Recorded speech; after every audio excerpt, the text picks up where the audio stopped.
네, 사랑하는 성도 여러분, 말씀으로 이렇게 만나게 돼서 참 기쁘고 감사하게 생각합니다. 특별히 오늘이 제 생일인데요. 생일날 귀한 선물을 받은 것 같습니다. 네, 혹시 여러분 이런 말 들어보신 적이 있습니까? 이 또한 지나가리라. 유대인의 경전인 미드라시 다윗왕의 반지라는 이야기가 있는데, 어느 날 다윗이 세공장에게 이런 명령을 내립니다. 내가 낄 반지를 만들어라. 그리고 그 반지에는 내가 큰 전쟁에 이겨 환호할 때도 교만하지 않고, 내가 큰 절망에 빠져 낙심할 때도 좌절하지 않고 새로운 용기와 희망을 얻을 수 있는 글귀를 새겨 넣어라. 이 명령을 들은 세공사는 아름다운 반지를 만들기는 했지만 반지에 무슨 글씨를 새겨 넣어야 할지 몰라서 몇 날 며칠 고민을 하다가 현명하다는 솔로몬에게 도움을 요청합니다. 그때 솔로몬 왕자가 이 또한 지나가리라 라고 새겨 넣으라고 했습니다. 세공장인은 그 글귀를 반지에 새겨서 왕에게 바쳤는데, 다윗은 매우 흡족해 하면서 이 세공장인에게 큰 상을 내렸습니다. 이 또한 지나가리라. 우리에게 찾아온 어떠한 어려움이나 또한 어떤 힘든 일들, 그 모든 것들은 지나갈 것입니다. 그러니 너무 염려하지 말고 좌절하지 않기를 바랍니다. 우리가 살아가다 보면 일이 잘 풀리지 않고 기분이 좋지 않은 날들이 있습니다. 또 반대로 우리가 살다 보면 일이 잘 풀리고 기분이 좋은 날도 있죠. 오늘 우리가 읽었던 말씀의 주인공인 베드로는 그날 정말로 일이 풀리지 않고 기분도 썩 좋지 않았던 날입니다. 왜냐하면 그와 함께한 사람들이 게네사렛 호수, 갈릴리 바다라고 하죠. 이곳에서 밤이 새도록 고기를 잡았지만 한 마리도 잡지 못했기 때문입니다. 5절에 보면 그들의 모습이 나옵니다. 우리들이 밤이 새도록 수고하였으되 잡은 것이 없지만은, 어부가 밤이 새도록 고기를 잡았는데 한 마리도 잡지 못했다는 것, 정말 일이 잘 풀리지 않고 마음이 상하는 날입니다. 낚시로 고기를 잡을 때는 허탕칠 수 있습니다. 하지만 베드로는 그물로 고기를 잡았죠. 그물로 밤이 새도록 작업을 했는데 한 마리도 잡지 못했다. 정말로 자존심이 상하고 화가 나는 일입니다. 그런 일이 전혀 일어나지 않는 건 아니지만 어부의 생애에 잘 풀리지 않는 날, 어쩌면 베드로에게는 생애 처음으로 일어난 일인지도 모릅니다. 그런 상황에서 동료들과 함께 허탄한 심정으로 아침에 배를 호숫가에 대고 그 빈 그물을 씻고 있었습니다. 그러다가 예수님의 개입으로 놀라운 반전이 일어나죠. 다시 깊은 데로 배를 저어가서 그물을 내렸는데 베드로의 생애 중에 가장 많은 물고기를 잡았을 것입니다. 6절에 보니까 고기를 잡은 것이 심이 많아 그물이 찢어지는지라. 그물이 찢길 정도로 고기를 많이 잡혀서 끌어올리지 못했습니다. 그래서 다른 동료들에게 손짓을 하고 그 동료들에게 도와달라고 하고 호수에 댄 배가 급히 와서 그물을 끌어올렸는데 두 배의 체운이 배가 잠길 정도였다고 7절에 말하고 있죠. 어쩌면 그날 밤은 이 베드로에게 있어서 가장 재수없고 일도 되지 않고 마음이 상한 날이었는데, 아침이 되자 그 상황은 완전히 바뀌어서 최고의 날이 되었습니다. 빈 배가 만선으로 되었죠. 그리고 그의 빈 배 인생이 만선의 인생으로 변하게 되었습니다. 우리에게도 최악의 날들이 끝나고 최고의 날이 오면 좋겠습니다. 오늘 이 자리에 모이신 우리 성도님들의 그 삶이 지난날 빈배와 같았다면 앞으로는 만선과 같은 날들이 되기를 주님의 이름으로 간절히 축복합니다. 그러면 어떻게 해야지 우리가 최악에서 최선으로 빈배가 만선으로 바뀔 수 있을까요? 첫 번째는요, 예수님께서 우리에게 찾아오셔야 합니다. 베드로가 최악의 상태에서 최선의 상태로 바뀌게 된 계기는 단 하나에서 출발합니다. 바로 베드로의 배에 예수님께서 오신 것이죠. 이것이 가장 중요한 요인입니다. 그 실패와 낙담의 시간에 예수님께서 그에게 찾아오셨죠. 예수님께서는 두 척의 배 가운데 시몬의 배에 오르신 것은 아주 의도적입니다. 예수님은 이미 시몬과 아는 사이였죠. 누가복음 4장 38절과 39절에 보면 예수님은 시몬의 장모가 열병에 걸려 있을 때 고쳐주었습니다. 또 요한복음 1장 40절에 42절에 보면 베드로가 예수님을 처음 만난 건 세례 요한의 제자였던 안드레가 예수님께 이 시몬을 소개했기 때문에 알 수 있었습니다. 그때 베드로에게 별명도 지어주었죠. 그리고 베드로는 종종 예수님의 말씀을 들었고 또 치유받는 그 은혜도 경험했던 사람입니다. 그런 관계 속에서 예수님은 의도적으로 베드로를 그렇게 불러서 그 배에 찾아오셨던 거죠. 1절부터 3절에 보면 이렇게 기록하고 있습니다. 무리가 몰려와서 하나님의 말씀을 들을새 예수는 게네사렛 호숫가에 서서 호숫가에 배 두 척이 있는 것을 보시니 어부들은 배에서 나와서 그물을 씻는지라. 예수께서 한 배에 오르시니 그 배는 시몬의 배라. 육지에서 조금 떼기를 청하시고 앉으사 배에서 무리를 가르치시더니. 베드로에게 그날 예수님과의 만남은 우연이었지만 예수님에게는 필연이었습니다. 예수님은 베드로를 찾아오셨고 베드로는 예수님을 만났죠. 예수님과의 만남으로 이 베드로는 인생의 대전환을 이루게 되었습니다.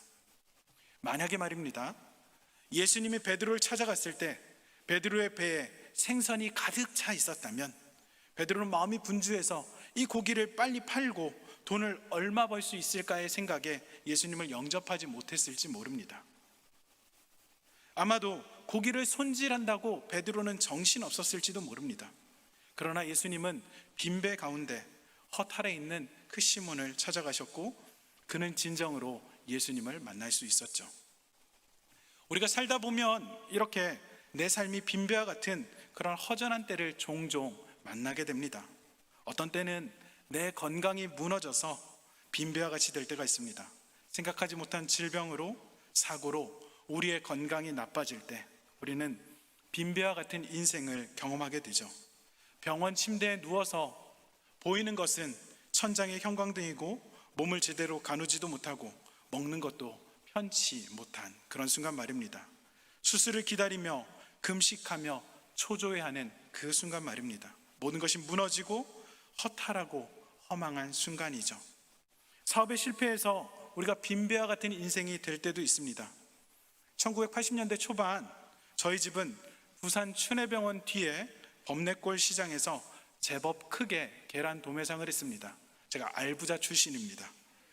3살 정도였던 저는 바나나와 파인애플을 넉넉히 먹을 정도로 계란 도매상은 잘 되었고 어린 날 저는 날계란 하나를 먹는 것이 너무나도 기쁘고 행복한 일이었습니다.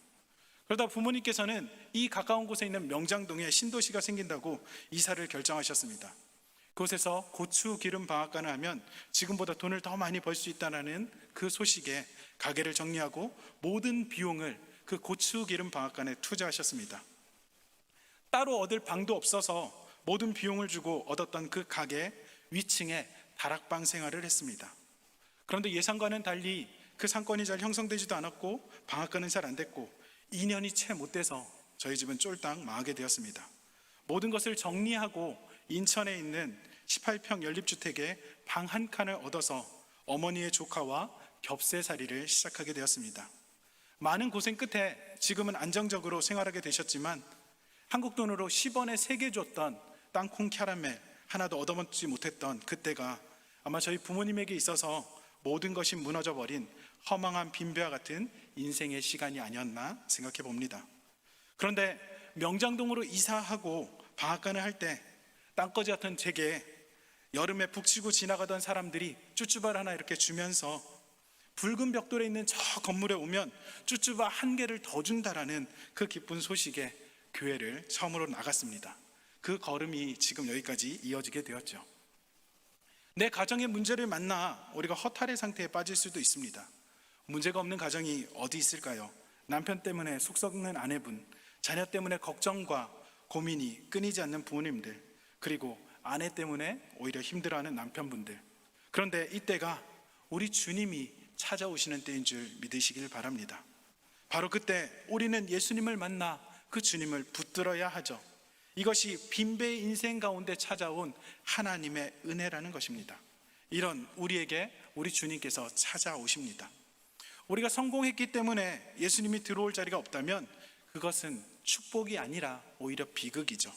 그런데 우리가 이 땅 어려운 삶 가운데서도 예수님을 만난다면 그것이 우리에게 엄청난 은혜인 것입니다. 혹시 제 이 말씀을 듣고 오해를 안 하셨으면 좋겠습니다. 목사님, 그럼 제가 아파해야 하나요? 목사님, 제가 사업에 실패해야 돼요? 우리 가정에 문제가 있어야 돼요? 그런 게 아니죠. 제가 말씀드린 건 그런 의미가 아닙니다. 우리의 심령이 늘 빈 배와 같아야 한다는 말씀입니다. 이 세상의 것이 아니라 하늘의 것을 사모하는 갈급한 심령, 우리 주님을 영접할 수 있는 그 준비를 우리가 해야 하는 것이죠. 이 세상에는 내가 많은 것을 가졌지만 물질, 권세, 학문의 교만으로 내 마음에 채우지 못하고 빈배로 만들어 놓을 때, 그때 예수님께서 찾아오시는 것입니다. 그래서 팔복 말씀 중에 심령이 가난한 자는 복이 있나니 천국이 저희의 것이요, 예수님이 그렇게 말씀하셨죠. 이 주님을 사모하는 빈배 인생으로 살 때 우리 주님께서는 찾아오신다는 겁니다. 그리고 그 빈배 인생에 만선의 축복을 주시고 그 인생을 만선 인생으로 바꿔주시는 거죠. 또한 두 번째로 우리가 어떻게 해야 할까요? 우리는 주님이 찾아오셨을 때 주님을 영접해야 합니다. 주님을 우리가 모셔야 하는 거죠. 베드로는 자기 배에 예수님을 모셨습니다. 3절에 보니까 예수님께서 한 배에 오르시니 그 배는 시몬의 배라.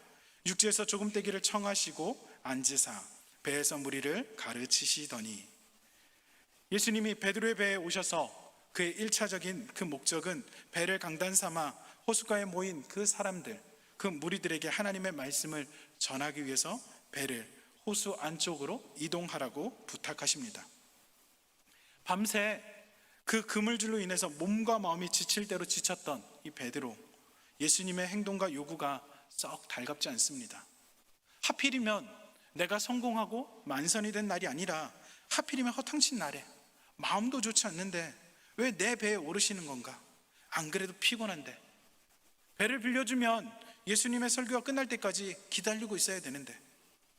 그렇지만 베드로는 예수님을 자기 배에 기꺼이 영접했고 주님이 원하시는 대로 호수에서 배를 떼어놓았습니다. 이렇게 조그만한 결단과 행동의 변화가 이 베드로의 삶에 온전한 변화를 이루어왔죠. 예수님을 그렇게 모시는 그 순간에 엄청난 그의 인생이 통째로 바뀌는 출발이 시작되었던 것입니다. 사랑하는 성도 여러분, 우리 인생이라는 배에 예수님이 찾아오셨습니다. 어떤 의미론 날마다 이 예수님이 우리의 삶에 찾아오십니다. 오늘 이 자리에도 찾아오시죠. 우리가 지금 이 순간을 예수님과 함께 보내고 있습니다. 예수님을 바라보며 찬송했고 기도했고 또 지금 이 말씀 가운데 함께 하시기 때문입니다. 우리 각자에게 가장 중요한 게 무엇일까요? 이 예수님을 내 마음에, 내 인생에 온전히 모시느냐, 이게 중요하다는 겁니다. 그러기 위해서는 먼저 예수님을 지금도 살아 역사하시는 인격적인 하나님으로 알고 인정하고 믿고 대하셔야 한다는 것입니다. 그 예수님의 다스림을 받겠다 결단하시는 거죠. 그 예수님이 나의 주인이 되고 나의 주님이 되고 나의 하나님이 된다라고 고백해야 되는 것입니다. 내 인생의 배에 이 예수님을 모셔야 하는 거죠. 주님으로, 하나님으로, 선장으로 모셔야 하는 겁니다. 이 결단을 시작하면 그렇게 살지 아니한 지금까지와 전혀 다른 차원의 삶을 우리가 살게 될 것입니다. 지금까지 나란 존재의 차원에서 살아온 인생이라면 이제부터는 예수님 차원에서의 인생을 살게 되기 때문이죠. 사람은 오직 예수님을 믿고 하나님 안에 들어와야 빈배에서 만선으로 변하기 시작합니다. 또한 이 일을 위해서 우리가 어떻게 해야 됩니까? 세 번째로 주님의 말씀을 들어야 합니다. 베드로는 빈배 인생에서 만선의 인생으로 변한 것, 예수님을 자신의 배에 모셨을 뿐 아니라 예수님의 말씀을 들었기 때문에 변화되었죠. 마음도 몸도 힘든 상황입니다. 예수님을 기꺼이 배에 모시고 그 배를 강단으로 내어드리고 그리고 난 후에 그 배에 앉아서 말씀을 듣지요. 이 말씀은 베드로의 마음부터 바꾸어 놓습니다. 최악의 마음 상태에서 최고의 마음 상태로 이 베드로의 마음을 바꾼 것이죠. 우리가 하나님의 말씀을 들을 때 우리의 마음이 먼저 최악에서 최선으로 이동해 갑니다. 그러니까 일이 순조롭게 풀릴 때마다 우리가 말씀을 보는 게 아니라 순조롭게 풀리지 않을 때 하나님의 말씀을 더욱더 가까이 해야 합니다. 내 인생에 고난이 찾아오고 슬픔이 찾아오고 뭔가 운이 없다라고 생각될 때 그때 우리가 해야 할 일은 하나님의 말씀에 귀를 기울이는 그 일에 힘써야 합니다. 내 인생이 힘들고 스트레스를 받고 그때 하나님을 찾아가서 하나님의 말씀에 귀를 기울여야 하는 것이죠. 그때 하나님의 말씀이 나를 일으켜 세워줍니다. 그 말씀이 내 가슴 속에 남아있는 부정적인 생각, 염려와 절망을 몰아내고 긍정적인 생각과 믿음과 소망으로 채워주는 것이죠. 그 말씀이 나에게 지혜를 주고 용기를 줍니다. 그러므로 힘든 일이 있을 때 어디로 가셔야 할까요? 엉뚱한 곳 찾아가지 마시길 바랍니다.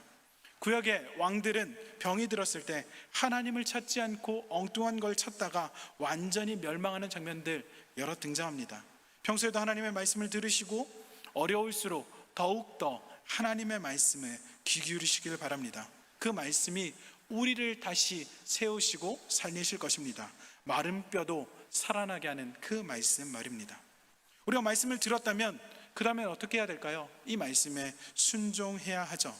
하나님의 말씀은 순종하고 실천함으로 유익과 복을 누릴 수 있습니다. 야고보서 1장 25절에는 자유롭게 하는 온전한 율법을 들여다보고 있는 자는 듣고 잊어버리는 자가 아니요 실천하는 자니 이 사람은 그 행하는 일에 복을 받으리라. 아무리 우리가 말씀을 많이 듣지만 이 말씀을 실천하지 않으면 말씀의 유익을 받을 수 없습니다. 이 시몬 베드로는 말씀을 들었지만 이 듣고 난 다음에 정말 실행하기 힘든 그 상황에서 말씀에 순종했고 그때부터 인생이 완전히 변하게 되는 엄청난 사건을 경험하게 되죠. 예수님이 말씀을 들었던 시몬에게 갑자기 명령합니다. 4절인데요, 말씀을 마치시고 시몬에게 이르시되 깊은 데로 가서 그물을 내려 고기를 잡으라. 깊은 데에 가서 고기를 다시 잡으러 그물을 내리라는 겁니다. 사실 이 말씀은 순종하기가 참 쉽지 않습니다. 왜 그러냐면 두 가지 이유 때문에 그렇습니다. 지금 시간 때문에 그런데요, 지금 시간은 밤이 아니고 아침입니다. 이 게네사렛 호수라는 곳은 오전에는 고기가 잘 잡히지 않는 시간입니다. 더군다나 깊은 곳에 그물을 내려라 하셨는데 이것도 상식적으로 맞지 않는 게 이 게네사렛 호수는 갈릴리 북쪽에서 흘러들어온 물로 이 요단강을 지나서 이렇게 채워지는 호수인 것입니다.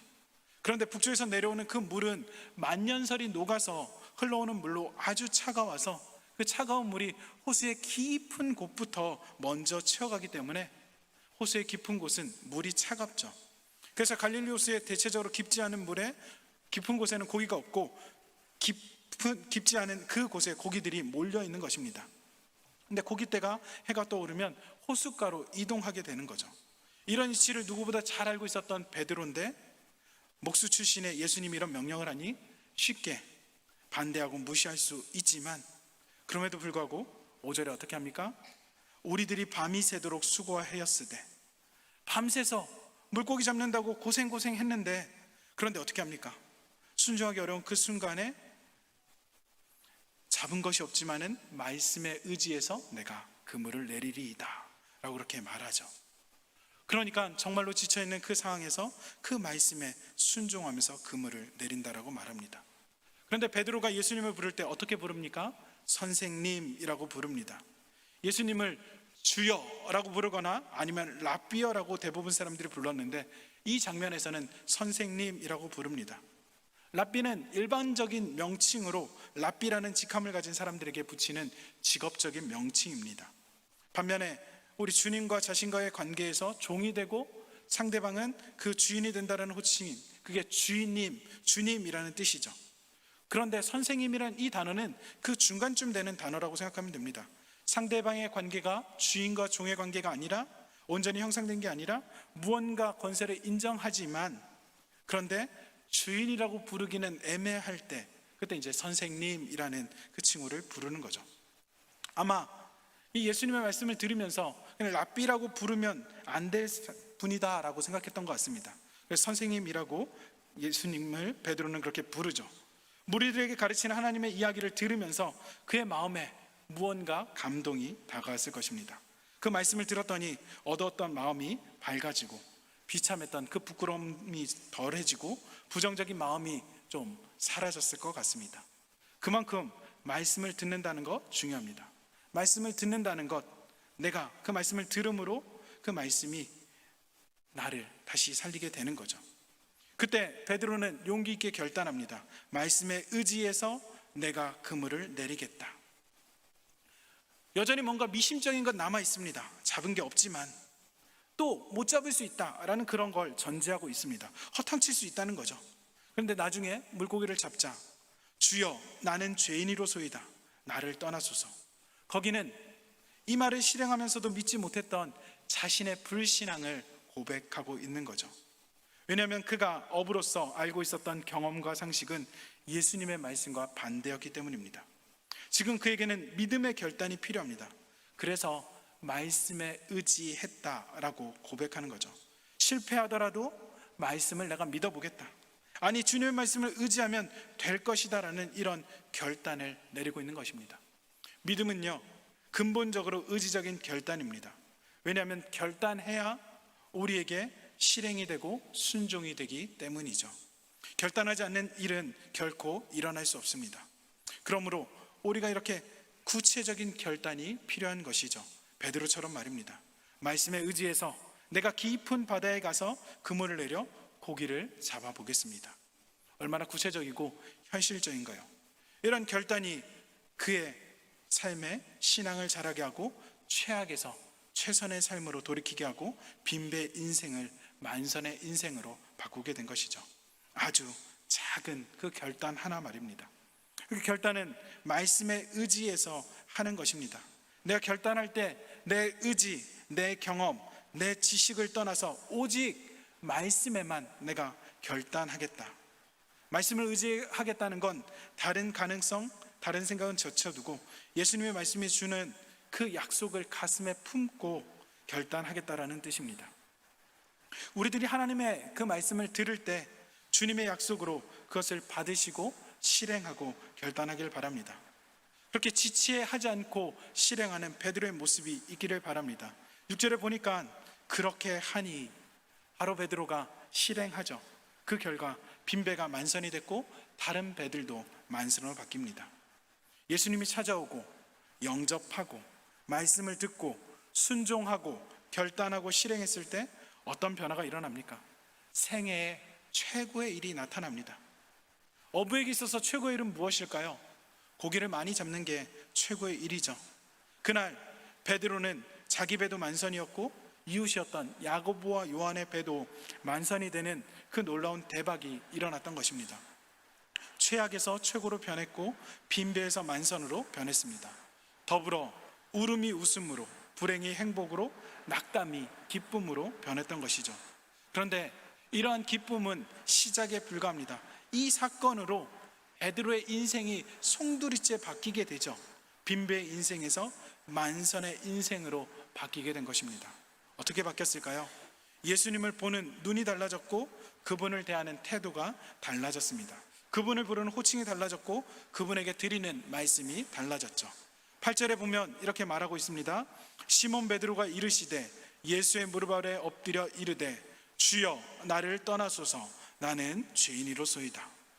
예수님을 바라보는 그 눈이 이전에는 선생님, 그냥 랍비도, 나의 주인도 아닌 어정쩡한 중간 상태, 그냥 그런 존중하는 용어였지만 이제는 어떤 권위를 갖고 있는 한 사람의 인격적인 그 존재, 신적인 존재로 예수님 앞에 엎드려서 주인님이라고 그렇게 부르는 것입니다.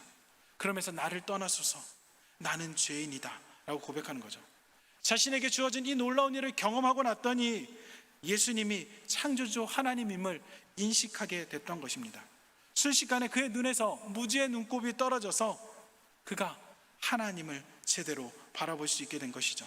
예수님을 만나고 영접하고 말씀을 듣고 순종하기로 결단하면 엄청난 일들을 우리가 경험하게 되는데 그 중 하나는 진정한 나의 주인이 누구인지를 알게 된다는 사실이죠. 나는 죄인이기 때문에 나를 떠나달라. 이 말은 역설적으로 예수님이 나의 주인, 나의 주님이라는 걸 고백하는 말입니다. 예수님을 영접하고 순종할 때 이 놀라운 일들이 우리 주님을 통해서 나타나는 거죠. 또한 말씀을 우리가 들을 때 무슨 일이 나타날까요? 내가 누구인지 깨닫게 되고 새로운 나를 경험하게 되는 것입니다. 내가 죄인이라는 이 사실을 알게 된다는 거죠. 주님을 떠나서는 결코 살 수 없는 존재라는 것, 거룩하신 주님이라면 우리가 온전히 모시며 살아야 되는 그 사람이라는 걸 알게 되는 것입니다. 우리들은 어떻습니까? 다른 사람들과 비교하면서 항상 도토리 키재기랍니다. 그러고 보면 죄인이지만 그냥 심각한 죄인은 아닌 것 같아 라는 생각이 듭니다. 나름대로 괜찮은 사람 같아. 하지만 절대자인 하나님 앞에 서면 완전히 달라지죠.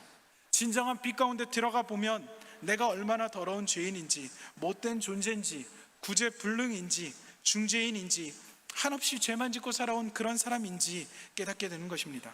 그래서 바울은 자기 자신을 향해서 내가 죄인 중에 괴수다 라고 그렇게 깨닫게 되는 것이죠. 주님 앞에 부끄러워 설 수 없는 존재라는 걸 우리들이 알게 되는 것입니다. 이런 깨달음은 엄청난 복이죠. 왜냐하면 그때 비로소 우리는 주님을 참된 나의 주인으로, 구원자로 모실 수 있는 시간이기 때문입니다. 더군다나 내가 어떤 사람이 되어야 하는지도 아는 것입니다. 10절에 보니까 예수님께서 시몬에게 이렇게 말합니다. 예수께서 시몬에게 이르시되 무서워하지 말라. 이제 후로는 내가 사람을 취하리니, 고기나 만지며 살았던 이 사람에게 사람을 대하면서 살게 된다라고 말씀하고 있습니다. 살아서 고기를 잡아서 죽은 고기로 팔던 이 사람이 죽은 사람을 살려서 하나님의 일꾼으로 바꾸는 역할을 한다는 것이죠. 그리스도의 제자가 되고 또 수많은 사람들을 제자로 삼고 그리스도의 제자로 양육하는 이 엄청난 변화가 바로 그 시간, 그 자리에서 시작된 것입니다. 빈배의 인생에서 만선의 인생을 그렇게 전환하게 된 것이죠. 그 마지막 증거가 11절에 말하고 있습니다. 그들이 배들을 육지에 대고 모든 것을 버려두고 예수를 따르니라. 일반적으로 사람이 떠난다는 것 참으로 서글프고 안타까운 일입니다. 그런데 이 장면은 우리에게 안타까움이나 서글픔을 느끼지 않고 기대와 희망과 설렘을 주죠. 왜 그렇습니까? 위대한 인생을 시작하는 시간이기 때문입니다. 우리 자신에 대한 가장 큰 깨달음 두 가지가 있는데, 첫 번째는 내가 죄인이라는 사실, 그다음 또 하나는 내가 사람을 살리는 사명자라는 것입니다.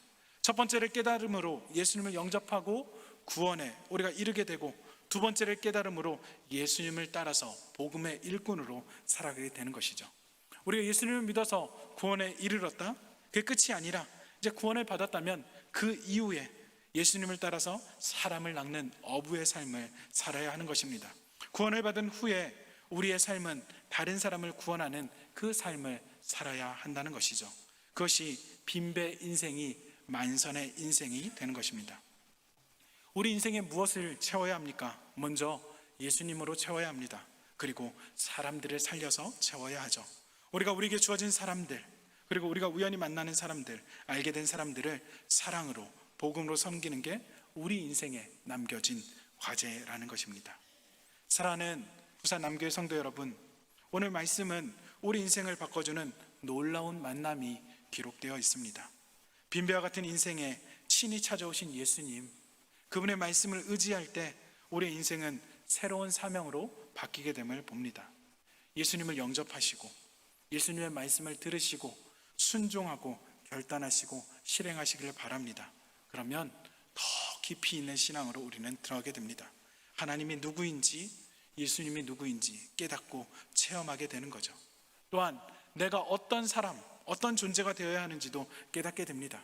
그렇게 될 때 우리의 인생은 빈배에서 만선으로, 빈배 인생에서 만선의 인생으로 변해가기 시작하는 것이죠. 이 만선 인생의 복 모두 다 누리시는 우리 성도님들 되시기를 주님의 이름으로 간절히 축복합니다.